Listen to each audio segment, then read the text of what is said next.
Hello there, internet. It's like 10 p.m. A major change is going on in my life. I am going to be moving. So, I don't like moving. I don't like the whole process of packing everything up. And I thought I'd start simple. I'd start with my bookcase and look. There's still fucking books on my bookcase. But I packed a box that's like, it's so fucking heavy. Is it just gonna stay in the middle of my room until I leave? I guess so. When I was packing my books, I thought, there's some things here. Do I need them? Do I need them? Let's go through it, shall we? This is a DVD that I got at the Oakland Book Festival 2 years ago. I enjoyed it, but I don't feel the need to watch it again. So these two, the Muslim Student Alliance at my college, back when I went to college, they had free DVDs. I watched it. It was fine. Took a lot of religious studies classes at school. 100 best nonfiction books. Maybe I should keep this, but like really, I didn't read that book back when it was required of me to read that. Should Buster Posey make the move with me? This is what I used for a tripod before I had a tripod. Invisible Man. So I was like in 6th grade when I got this. I thought that this was gonna be that Ralph Ellison book. And then I found out that it's not. There's like no commentary on race. This is a completely different book than the one I had thought that it would be. So I tried reading it back when I was like right before I started high school, and I thought that it was kind of boring and I didn't get very far into it. So this is a Beverly Cleary book. I've never read a Beverly Cleary book that wasn't Ramona Quimby. I don't think I'll start now, to be honest. Ramona's my girl. I'm sorry. Be more chill. I got this from Half Price Books right after I moved back to California. I had read It's Kind of a Funny Story back in 2006. I wonder how I'd feel about that book now. But yeah, didn't get very far into it. Wasn't invested. This fucking book. I dislike it.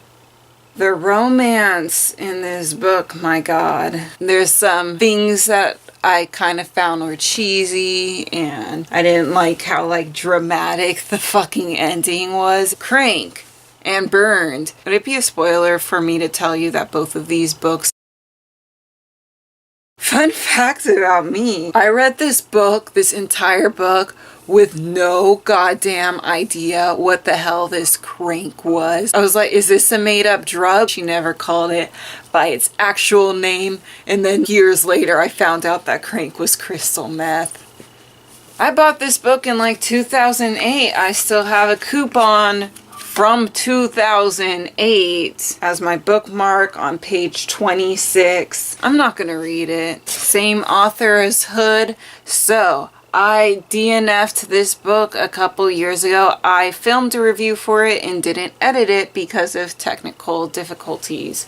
Actually, I did edit it, but I couldn't export it, and the main gist of it was there was nothing for me to hold on to in this book. It's hard to get invested when I feel like I don't know what the character wants. I don't even know what the character's feelings are towards the people that she hangs out with, towards the things that she does. Is she just going through the motions? Does she actually like spending time doing whatever I read her doing? Is this the first Jeanette Winterson book that I picked up? The first and only Jeanette Winterson book that I've read like all the way through was Oranges Are Not the Only Fruit. I liked it so much I let somebody else borrow it and they never gave it back. Use the receipt as a bookmark, and it's on page 30.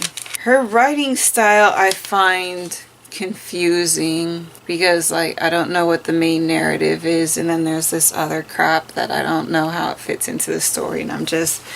Sometimes that works with me. I like different ways to tell a story, authors being experimental. I think I like that more in movies because books are harder for me to read. But yeah, it was hard for me to feel invested. Back when I was in college, outside of a teacher's room, there was like a box of books like, take one of these for free. And so I took one of these for free, and now I'm like, I'm not gonna pack this up and move it with me anywhere. Okay, so done with the first bag. Portrait of Artist as a Young Man. I'm not going to read this book. It's like a cheap version anyway. Listen, the price down here, it says $2.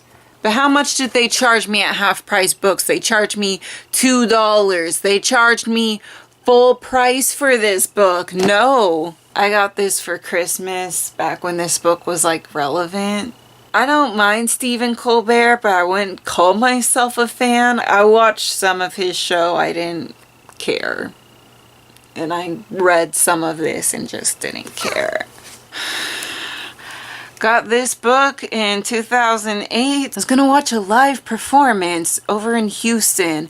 I watched that live performance without reading this. This is just like volume 1. I was so fucking confused. I didn't get that Jean Valjean had disguised himself and went as a different person after the first 20 minutes of the musical. So during intermission, I was like, so that guy at the beginning, was that the guy who owned that factory place? I couldn't follow it, and maybe I would have been able to follow it if I read it first, but I was also thinking maybe one day I'll be motivated to read it, but I'm not really into like those old books where the author was paid per word to write. Also, since it is a translation, I want to actually look into which translation is most suited for like the story or most suited for my preferences or whatever the fuck. So I just like this book. First and only Zadie Smith book that I've read. I have checked out White Teeth from the library. I checked that out before I started reading this, but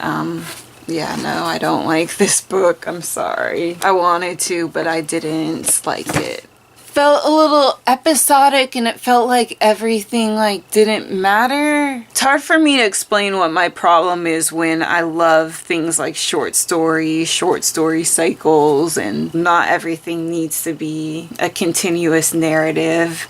But in this case, it didn't work for me. Also, I got this for school and I took that class already, so I got a B. Bought this for the class. The syllabus said that it was required reading. When I got to class, this book was like never mentioned at all. Talking about immigration, the Latinoization of the United States, I feel like I already have a lot of books about Latinos in America and about immigration, and do I need this one?